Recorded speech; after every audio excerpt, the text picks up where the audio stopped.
یہ کہانی ہے 850 سال پہلے کی۔ ایک گاؤں میں ایک شخص رہتا تھا۔ اس شخص کا نام تھا یوسف گئی۔ اس کے ہاں ایک بچہ پیدا ہوا۔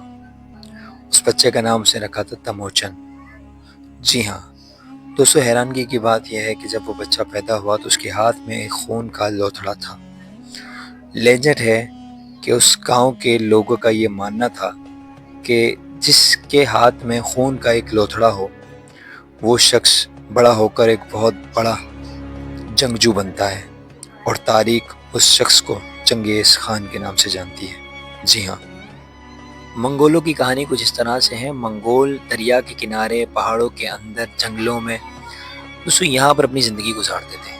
ان کے حالات کچھ اس طرح سے ہوتے تھے کہ جہاں پر ان کو کھانا اور پانی ملتا یہ وہیں پر قیام کرتے، اور جہاں ختم ہو جاتا وہیں سے یہ اپنا سفر آگے کی طرف بڑھاتے ہیں۔ سفر چلتا رہا۔ تموچن کو بچپن سے ہی تیر اندازی اور گھڑ سواری کا بڑا شوق تھا، اور اسے بڑی مہارت بھی حاصل تھی۔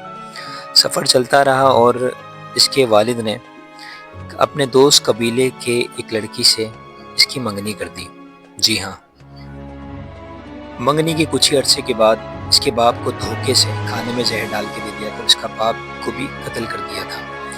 اسو چنگیز خان اپنے بہن بھائیوں میں سب سے بڑا تھا۔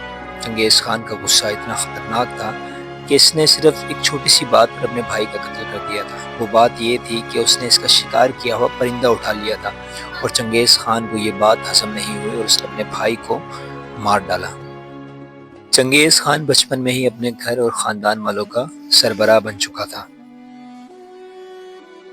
اسی عرصے کے بیچ میں چنگیز خان کے قبیلے پر ایک حملہ ہوتا ہے، اور یہ حملہ اتنا خطرناک ہوتا ہے کہ چنگیز خان بڑی مشکل سے اپنی جان بچا کے وہاں سے بھاگ جاتا ہے، اور وہ ایک بیابان جنگل کے اندر چھپ جاتا ہے۔ چنگیز خان کی ہزار کوششوں کے بعد بھی چنگیز خان وہاں سے بچ نہیں پاتا، اور چنگیز خان پکڑا جاتا ہے۔ چنگیز خان کو قیدی بنا کر اپنے ساتھ منگول لے آتے ہیں۔ چنگیز خان پہ بڑا ظلم ہوتا ہے۔ چنگیز خان کے گردن میں ایک لکڑی کا تختہ ڈال دیتے ہیں۔ اس سے چنگیز خان کو اتنی تکلیف ہوتی ہے کہ نہ وہ کچھ کھا سکتا ہے، نہ وہ اپنی گردن ہلا سکتا ہے۔ لیکن چنگیز خان اس قید سے بھاگ جاتا ہے۔ چنگیز خان کی قسمت اتنی اچھی ہوتی ہے کہ چنگیز خان وہاں سے بھاگ جاتا ہے۔ بھاگتے بھاگتے دریا کے کنارے آتا ہے، لیکن اسے ایک شخص دیکھ لیتا ہے، اور وہ شخص اس کے قبیلے کا ہی ہوتا ہے جو چنگیز خان کی مدد کرتا ہے۔ چنگیز خان اپنے گھر واپسی آتا ہے۔ چنگیز خان کے گھر والے اس کی گردن میں جو تختہ ہوتا ہے وہ توڑ دیتے ہیں اور زنجیروں کو کاٹ کے کہیں پھینک دیتے ہیں۔ یہ سب ابھی چل ہی رہا ہوتا ہے کہ چنگیز خان کے دشمن اس کے قبیلے میں حملہ کر کے پھر چنگیز خان کی تلاش کو شروع کر دیتے ہیں۔ چنگیز خان وہاں سے بھاگتا ہے، اور چنگیز خان بھاگتے بھاگتے ایک ایسی جگہ پہنچتا ہے جہاں پر چنگیز خان بچ جاتا ہے، اور چنگیز خان قسم کھاتا ہے کہ میں اپنے آپ کو اتنا مضبوط کر لوں گا کہ کبھی شکست نہیں کھاؤں گا۔ پھر ایک دن اچانک اسے پتہ چلتا ہے کہ جہاں اس کا پڑاؤ ہے وہاں پر قریب میں منگولوں کا ایک قبیلہ کیرات بسا ہوا ہے، اور وہ وہاں جاتا ہے، وہاں کے سردار سے ملتا ہے اور اپنے باپ کی دوستی کو یاد دلاتا ہے۔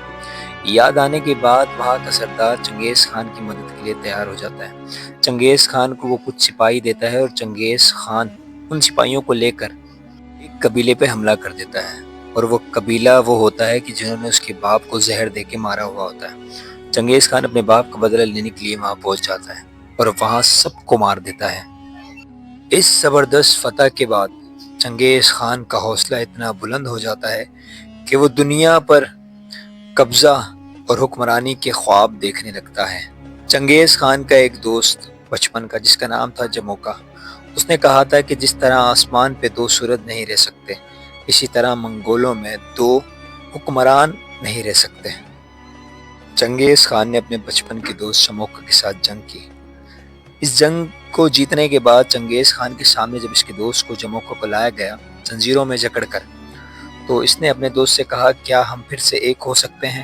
تو اس نے کہا نہیں، کہ جب تک میں زندہ رہوں گا تب تک تمہارے خلاف کوئی نہ کوئی کوشش کرتا رہوں گا تمہاری ریاست کو گرانے کے لیے۔ چنگیز خان نے اس کو مروا دیا۔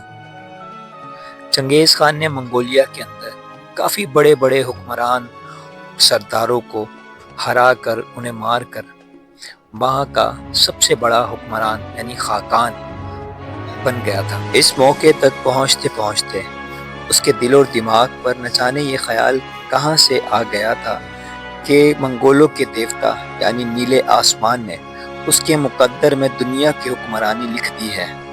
اب چنگیز خان کا نیکسٹ ٹارگٹ وہ ملک تھا کہ جس نے اس کو ایک معمولی کمانڈر کا خطاب دیا تھا۔ وہ ملک تھا چین۔ اب چنگیز خان چین کی طرف بڑھ رہا تھا تیزی سے۔ چین کے بھی کافی بڑے بڑے علاقے چنگیز خان نے فتح کیے تھے، لیکن چین کے پاس تو بارود تھا اور چنگیز خان نے گھوڑوں پر بیٹھ کر بندوق اور بارود کا مقابلہ کیسے کیا؟ اور ان سب کے علاوہ چنگیز خان کو آخر ضرورت ہی کیا پڑی چین پہ حملہ کرنے کی؟ چنگیز خان ایک دن ایک مقدس پہاڑ کی چوٹی پر غائب ہو گیا اور واپسی آنے پر اس نے کہا کہ آسمان کے دیوتاؤں نے مجھے خوشخبری سنائی ہے کہ چین پر جا کر قبضہ کر لو۔ لیکن ان سب کے علاوہ دونوں کے بارڈر پر کھٹ مٹ ہمیشہ چلتی رہتی تھی۔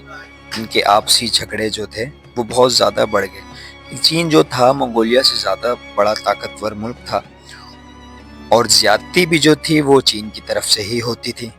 تو چنگیز خان کو موقع مل گیا، لیکن یہاں پر چنگیز خان کو طاقت سے نہیں بلکہ حکمت عملی سے اور عقل و دانش سے یہ جنگ جیتنی تھی۔ چنگیز خان نے چینی فوج کے اندر بغاوت کا بیج بو دیا اور چین کے ٹکڑے ٹکڑے کر دیے۔ سینٹر ایشیا سے لے کر روس تک ظلم کی ان گنت داستانیں رقم کی۔ اب اس کا سامنا اسلامی دنیا کے بہادر کمانڈر لیڈر سے ہونا تھا۔ کمانڈر کا نام جلال الدین خوارزم شاہ تھا، اسی لیے وہی منگولوں کے خلاف مسلمانوں کی جنگ آزادی کے لیے ایک بہت بڑی امید بن گیا۔ جلال الدین خوارزم شاہ نے بہت منگولوں سے مقابلہ کیا اور بہادری کے بڑے بڑے قصے قائم کیے۔ ایک دفعہ کی بات ہے، چنگیز خان نے دریا کے کنارے کھڑے ہو کر کہا تھا کہ ایسے بہادر بیٹے کو پیٹھ پہ وار کرنے کی بجائے سامنے سے جنگ کرنے کا مزہ آئے گا۔ جی ہاں، اس سے پہلے کبھی چنگیز خان نے اپنے دشمن کی تعریف نہیں کی، لیکن جلال الدین خوارزم شاہ کی تعریف چنگیز خان نے بھی کی۔ دوستو، یہ تھی چنگیز خان کی ہسٹری۔ آپ اس کا نیکسٹ پارٹ دیکھنے کے لیے کمنٹ سیکشن میں ضرور بتائیے گا کہ اس کا نیکسٹ پارٹ آپ دیکھنا چاہتے ہیں۔ دوستو، یہ تھی ہماری آج کی ویڈیو۔ کمنٹ سیکشن میں ضرور بتائیے گا کہ ہماری آج کی ویڈیو آپ کو کیسی لگی، اور ہمارے چینل اسد کی دنیا کو لائک سبسکرائب کرنا نہ بھولیے گا۔ ملتے ہیں نیکسٹ ویڈیو میں، تب تک کے لیے